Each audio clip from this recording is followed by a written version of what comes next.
Pessoal, esse aqui é nosso segundo exemplo de convolução gráfica, certo? Que ele vai mostrar para vocês como a gente achou aquele limite no nosso exemplo 2 de apenas convolução, quando a gente só utilizou as equações, certo? Como é que você acha os limites de integração?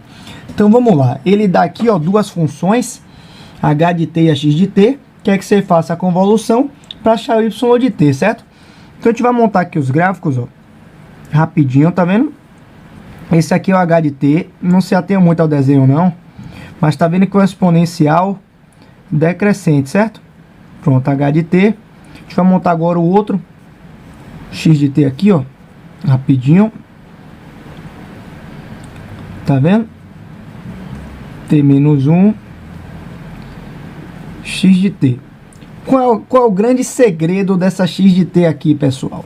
Se você olhar aqui, ó, tá vendo esse u de t menos 1, ele está dizendo que o x de t, ele tá deslocado uma posição para a direita, tá vendo? Ou seja, ele não vai começar em 0 como essa aqui começou, porque o u de t começa em 0, mas o u de t menos 1 está deslocado para a direita. Por quê? Porque aqui, ó, t menos 1 igual a 0, t tem que estar na posição 1, correto? Pronto, posição 1. E agora, qual é a jogada? A jogada é a seguinte: você pega a função que for mais simples para você e vai chamar apenas de tal. Por exemplo, x de t é mais simples do que x de t, quer dizer, você pega a função mais complexa. X de t por tt menos 1 é mais complexa do que essa, né, que só tem t. Então você vai chamar ela apenas de x de tal agora. Certo? Ela vai virar x de tal e vai continuar, ó, a mesma coisa. Só que no lugar do t você vai colocar a variável tal. Isso aqui é porque eu estou utilizando o livro do Lattes, certo? E ele trabalha com essa variável. E a outra função, que é o grande jogada. Por quê? Porque é a função que você vai rebater e vai correr nessa função. Essas funções ela tem que ter áreas em comum. Então eu vou chamar essa daqui, ó, de h de t menos tal, certo?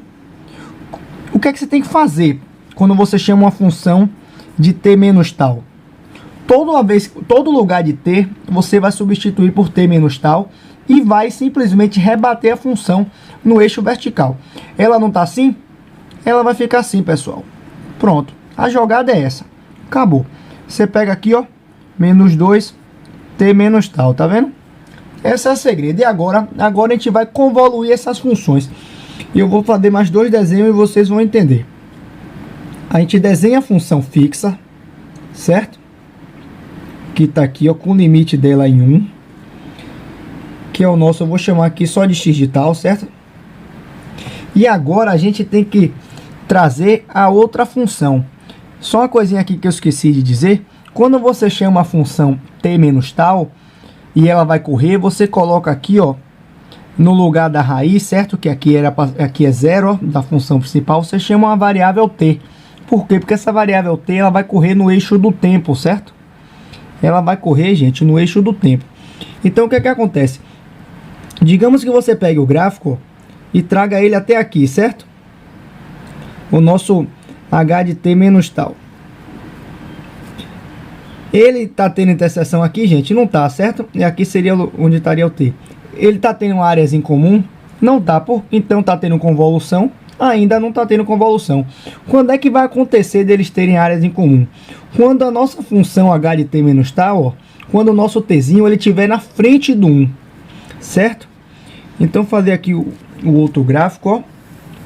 Você pega a função fixa, nossa x de t, tá vendo? Aqui em 1. E agora você pega a função que corre, que é que você chamou de h de t menos tal. Ela vem do menos infinito, ó, cruzou, pronto. Observe, e aqui é o que? Aqui é o t, aquele tzinho que corre, tá vendo? Então, o que que acontece? Aqui é o nosso h de t menos tal, e aqui é o nosso x de tal. Quando você fizer isso, você tá vendo que ele já tem área em comum? Ou seja, qualquer valor do t depois do 1, ele vai ter área, porque se você correr o t mais para a direita, como aqui vai até infinito, ele vai continuar tendo interseções. Então, qual vai ser o limite de integração aqui? O limite de integração da nossa integral, ele vai começar em 1 e vai correr até t, tá vendo? Porque o nosso t ele pode ir até o infinito. Então, galera, agora é só montar, ó. Você pega aqui os limites, certo? 1 variando até t. Agora você entendeu porque no nosso outro exemplo o limite variou de 1 a t. De quê? Das funções. Quais são as funções? 3 vezes e elevado a menos tal menos 1 vezes a outra função, 2 vezes e elevado a 2, menos 2 no caso, t de menos tal, de tal. Para que intervalo, gente? Para o intervalo de t maior ou igual que 1. Por quê? Porque